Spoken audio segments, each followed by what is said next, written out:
The massive crystal chamber buzzed with nervous energy as 12 different alien species gathered around the circular council table.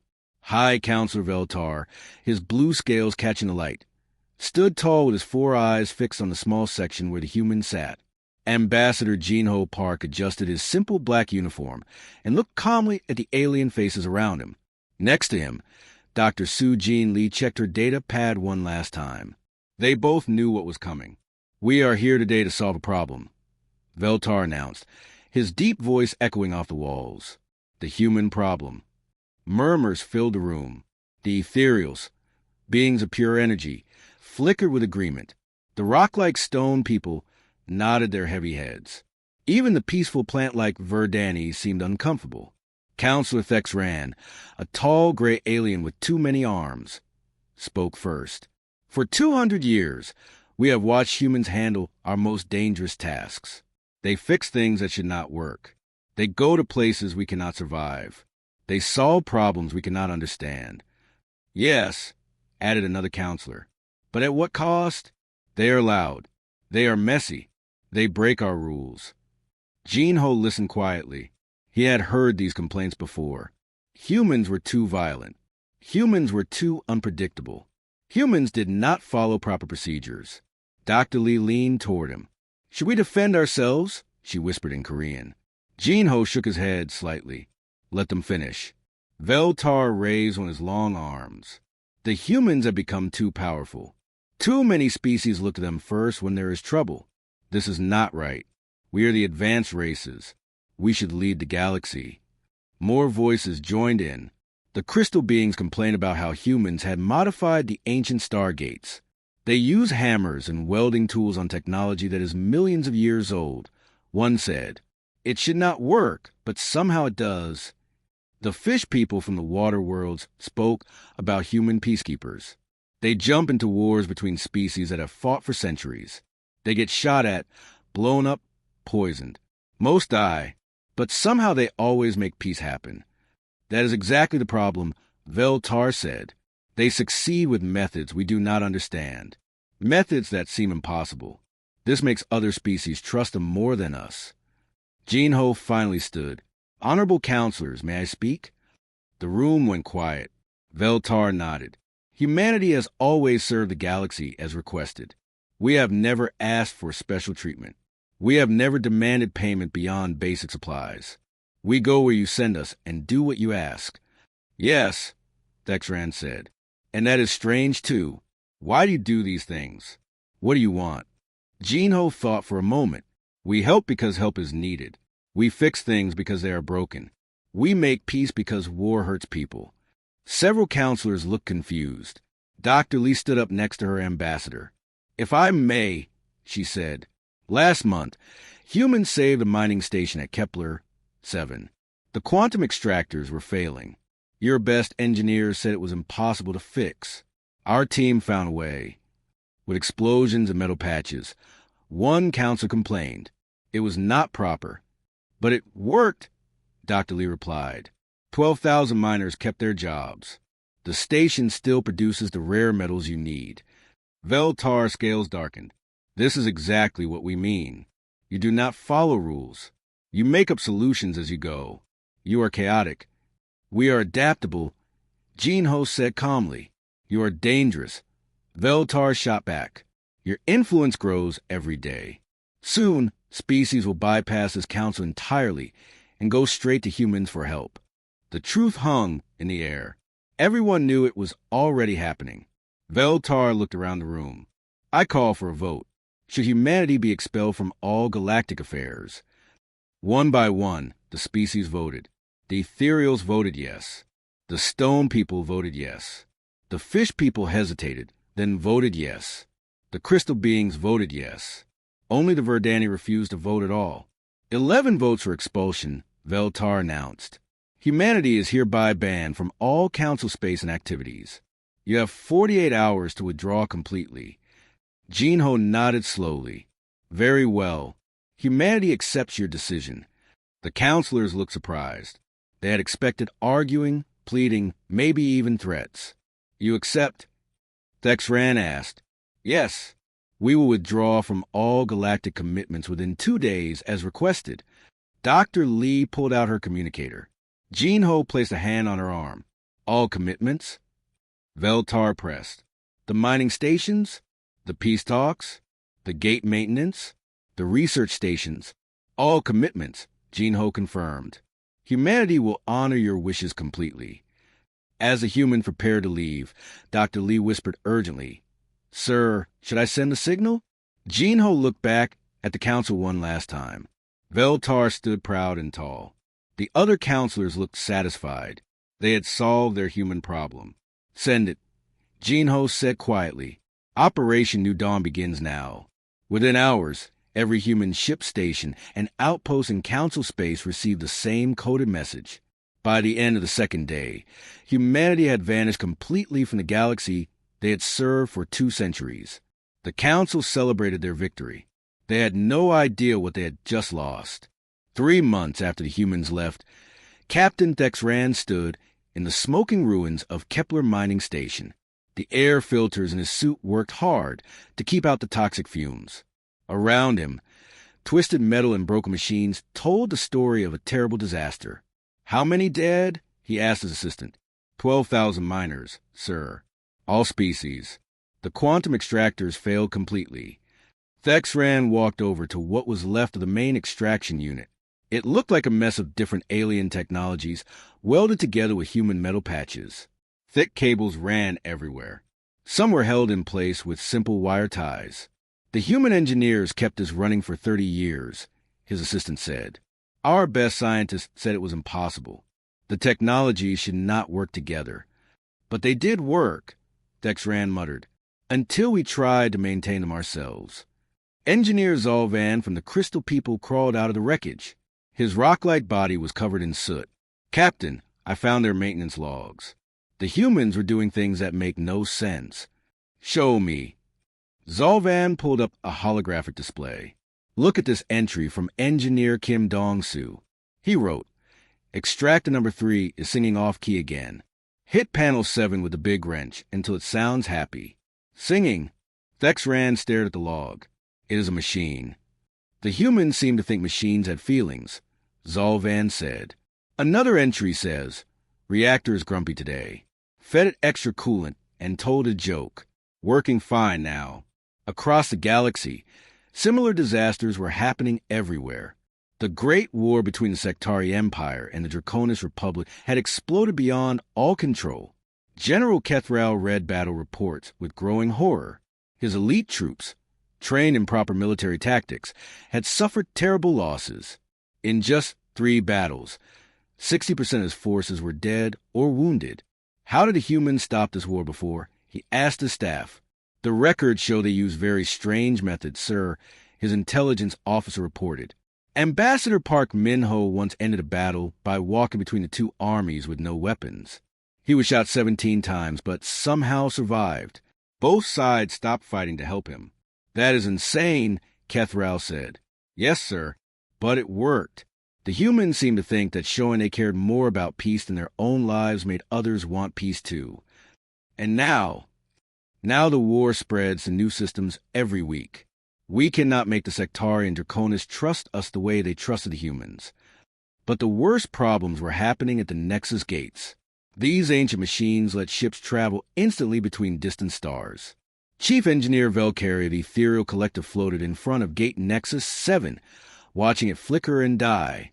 The maintenance procedures make no sense, her assistant reported. The humans would hit the gates with hammers. They would sing to them. Sometimes they would just sit and talk to them for hours. Talk to them? Engineer Lehigh Jean's final log says, Gate 7 is lonely today. Spent 2 hours telling it about my daughter's first steps. Gate is working perfectly now. Velcari's energy form pulsed with confusion. These are machines, not living beings. Yes, but somehow the gates responded to human attention. When we try the same procedures, nothing happens. We have lost 6 major gates in 3 months. The failures were not just technical. The economy was collapsing as trade routes became unsafe. The broken chain pirates, once controlled by human military advisors, now attacked shipping freely. Admiral Corsan studied the pirate attack patterns. They are using tactics our computers cannot predict, he told the council. Random strikes, impossible maneuvers, chaos strategies. What did the humans do? Counselor Thex Ran asked. According to Admiral Kim Jae-sung's notes, they fought chaos with bigger chaos. One report says he defeated a pirate fleet by ramming his ship into their flagship while playing loud human music and shouting insults. That should have resulted in his death.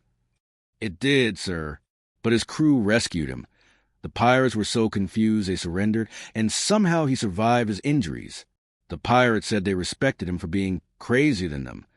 On the council homeworld, High Counselor Veltar reviewed the disaster reports with growing unease.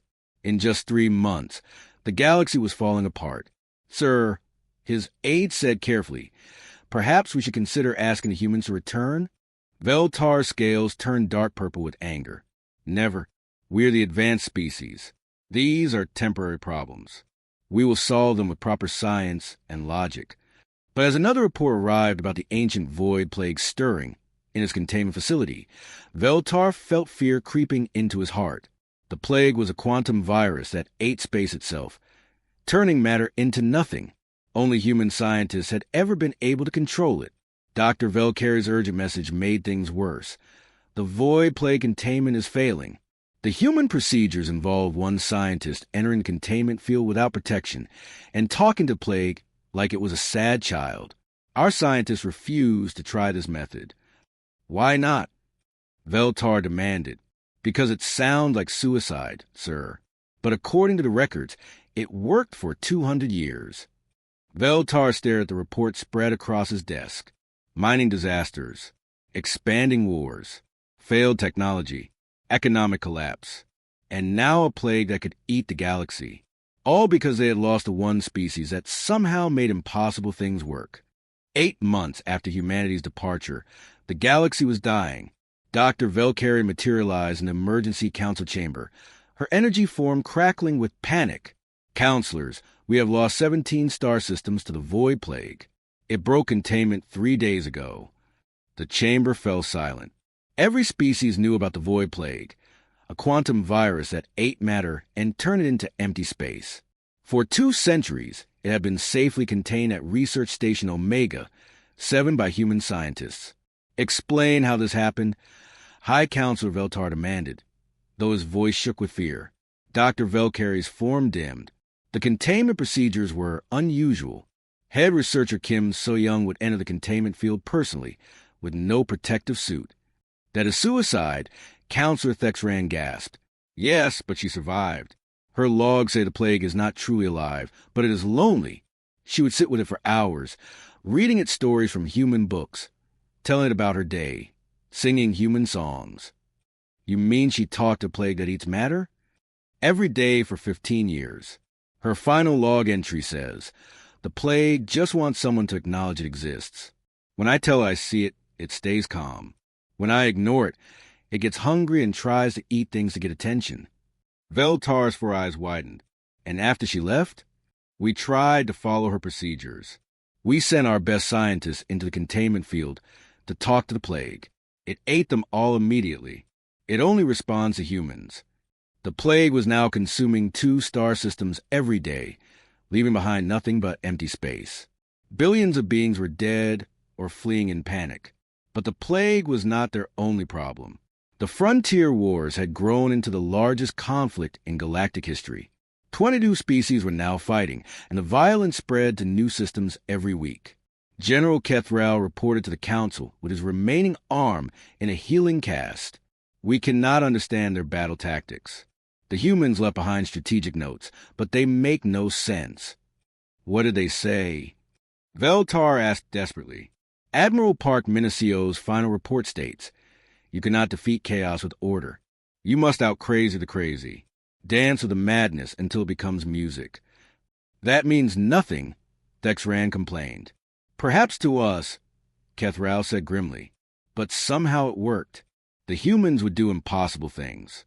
Fly damaged ships into enemy formations. Sing children's songs during battles. Challenge enemy commanders to single combat while juggling. And this one victory? Every time. The enemy forces would be so confused by human unpredictability that they would make mistakes. Or sometimes they would just stop fighting because they were laughing too hard. The infrastructure failures were equally catastrophic. The Nexus Gate network had collapsed completely, cutting off entire sectors from galactic civilization. The crystalline entity's best engineers stood helplessly before the ancient machines. The human maintenance logs are filled with impossible instructions. Chief Engineer Colran reported. Engineer Lee Junho wrote, Gate 12 is having a bad day. Played it some happy music and gave it a gentle hug. Working perfectly now. How does one hug a machine that is 50 meters tall? Veltar asked in frustration. We do not know.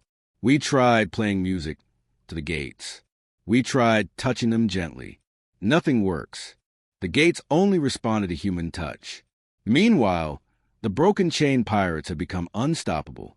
They controlled half of all trade routes and attacked with tactics that defied all military logic. Captain Zorvan, his ship badly damaged from the latest pirate encounter, limped into port. They fight like the humans used to, he reported. No plan, no logic, just pure aggressive chaos. But you defeated them before with proper tactics. No, sir. The humans defeated them by being more chaotic than they were. Admiral Kim Jaeo's battle reports describe ramming enemy ships while his crew sang drinking songs and fired weapons randomly. It should not work, but the pirates respected that kind of crazy courage.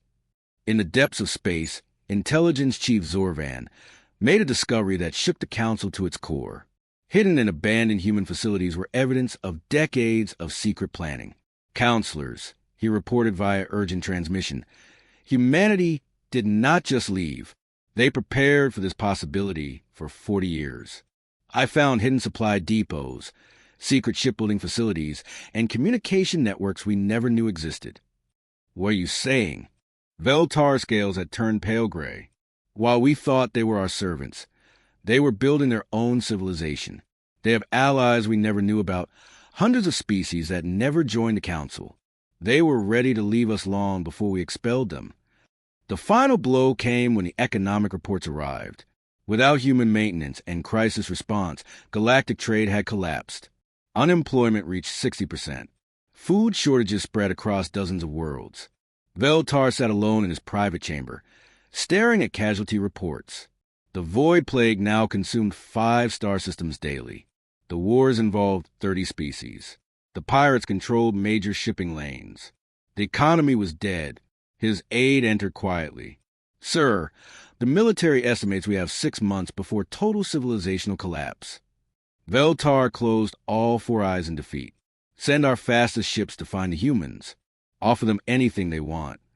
Sir, we have been searching for 8 months. They have vanished completely.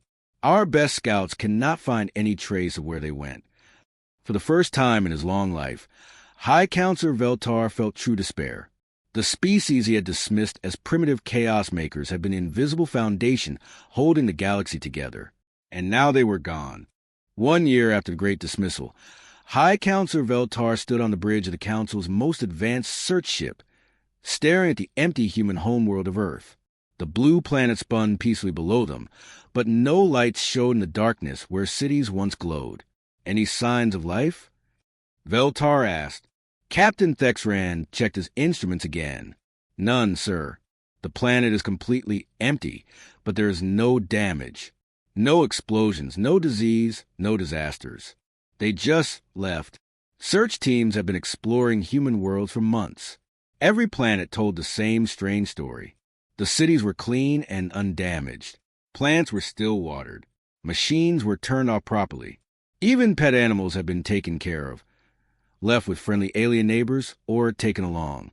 This was not panic. Chief Investigator Zorvan reported from the planet's surface. This was careful planning. They had time to pack everything they wanted and clean up before leaving. But where did they go? Veltar demanded for the 100th time.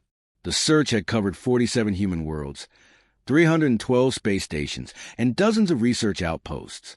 Every single human facility was empty but preserved. No clues, no messages, no signs of where humanity had gone. Dr. Velcari materialized beside them. her energy form flickering with exhaustion.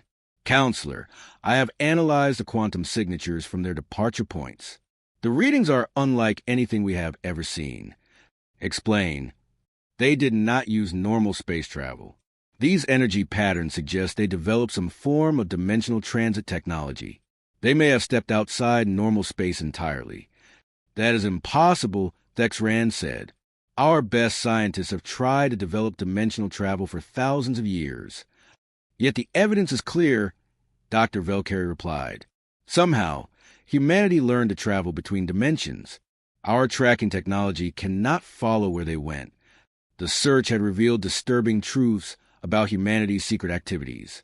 Intelligence teams discovered that humans have been quietly building relationships across the galaxy for decades. Sir, Intelligence Officer Kelshawn reported, we found evidence that humans had diplomatic contact with over 300 species that never joined the Council. They built an entire network of alliances we knew nothing about. Impossible, Veltar snapped.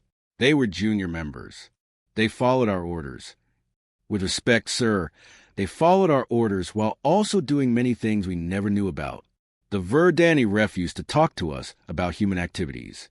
The crystal entities will not even answer our communications. What about the smaller species? The ones that depend on Council protection? That is where it gets interesting. We contacted the Wanderer fleets, the deep space miners, the frontier colonies. They all say the same thing. Humanity offered them protection and trade agreements that we never knew existed.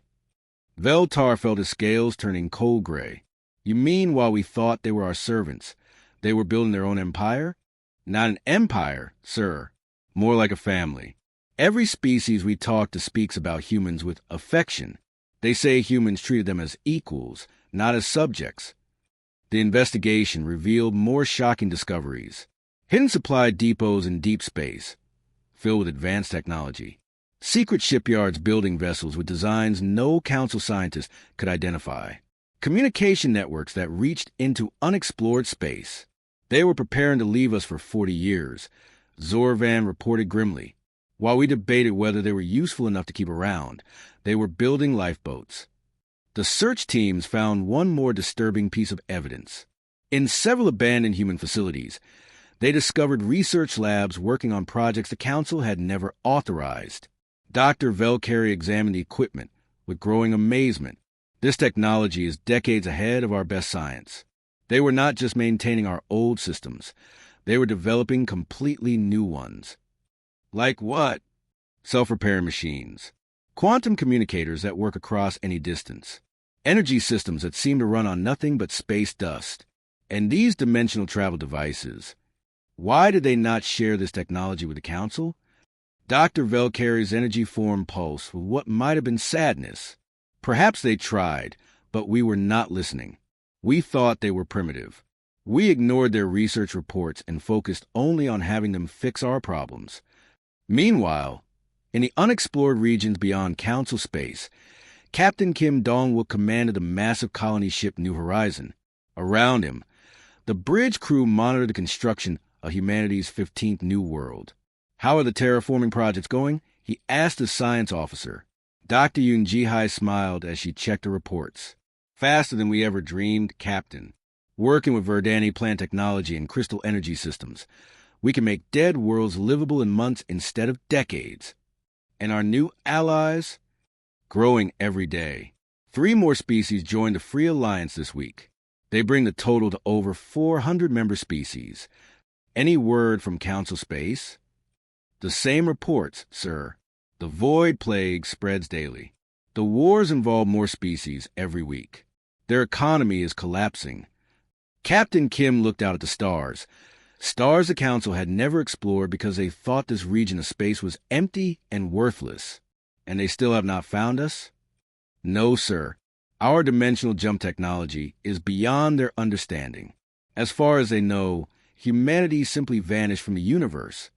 Back in Council space, Veltar received the final search report with growing despair. 1 year of searching with their best ships and technology had found nothing. They are gone, he said quietly to his aide. We threw away the one species that held our civilization together, and now we cannot even find them to apologize. 2 years after humanity's departure, High Counselor Veltar stood before the galaxy-wide communication system. His once proud blue scales had faded to dull gray.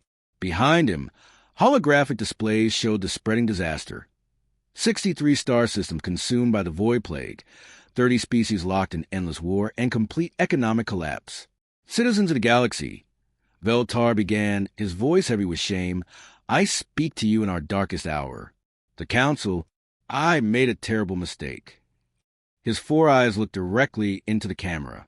Around the galaxy, billions of beings watched their proud leader admit defeat. 2 years ago, we expelled humanity from galactic affairs. We called them primitive and chaotic. We said they were too dangerous, too unpredictable. We were wrong. Completely, terribly wrong. Veltar's voice cracked. What we called chaos was actually genius. What we labeled primitive was simply different. The humans were not our servants. They were the foundation that held our civilization together. The transmission reached across known space, carrying the Council's desperate plea. We offer humanity full Council membership. We offer them territorial rights. We offer them leadership of all crisis response efforts. Please, we need you to come back. The galaxy is dying without you. 3 days passed in silence. Then, unexpectedly, the response came, not from humanity directly, but from someone the Council thought they would never see again. Ambassador Jinho Park appeared on screens across Council space. But something was different.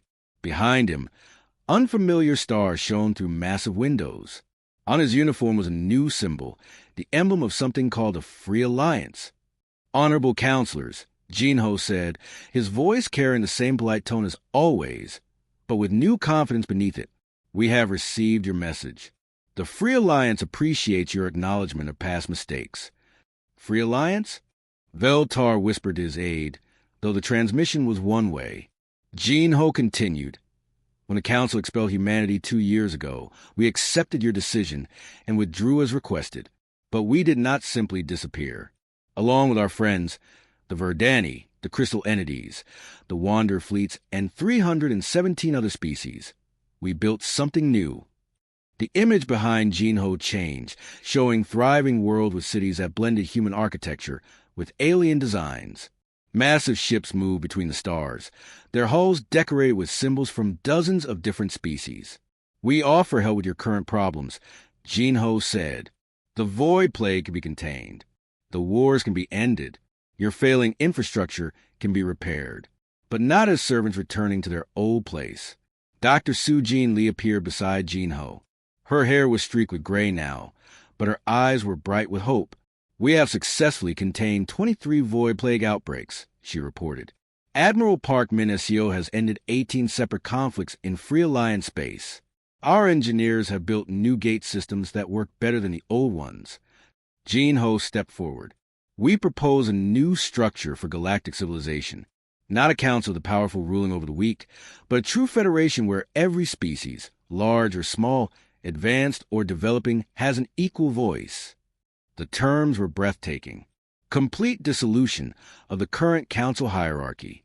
Democratic representation for all galactic species.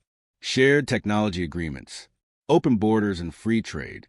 And most importantly, joint leadership of all major decisions. You have 72 hours to decide. Jinho concluded. Accept our terms, and we will help rebuild a galaxy as it should be. A place where cooperation replaces domination. Refuse, and the Free Alliance will continue to grow while Council space continues to shrink. In the emergency session that followed, the Council faced an impossible choice. Councilor Thexran spoke what everyone was thinking. They never needed us. We needed them. How many species have joined this Free Alliance? Asked Dr. Velcari. Intelligence Chief Zorvan checked his reports. Over 400 confirmed, including several that were secretly helping them even before the expulsion. They planned this entire thing, Veltar said quietly. While we debated their usefulness, they were already building our replacement. The debates raged for hours. Some counselors argued that accepting human terms would mean admitting their entire system of government was wrong. Others pointed out that without human help, Their civilization would collapse completely within months. The deciding moment came when an urgent message arrived from the Void Plague Containment Team. Dr. Kim So-young appeared on screen from what was clearly a Free Alliance research station. "Counselors," she said with a tired smile, "I am transmitting the cure protocols for the Void Plague. Consider a gesture of good faith from the Free Alliance. The plague outbreak in your space will be contained within 48 hours. As reports flooded into the plague suddenly stopping its advance, of pirate fleets surrendering to Free Alliance negotiators, of new communication networks coming online." Veltar realized the full scope of what humanity had accomplished. The final vote was 7 species for accepting the new terms, 5 against. As Veltar announced the Council's surrender, he felt both relief and profound sadness.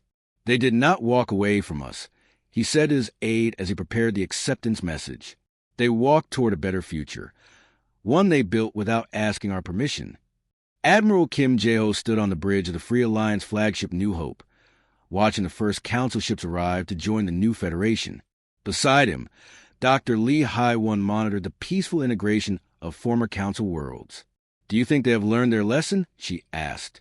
Admiral Kim watched Veltar's ship approach with its surrender flags flying. "Perhaps. But more importantly, we learned that we do not need anyone's permission to build a galaxy we want to live in." The humans had walked away from a system that did not value them. In doing so, they had created something better for everyone,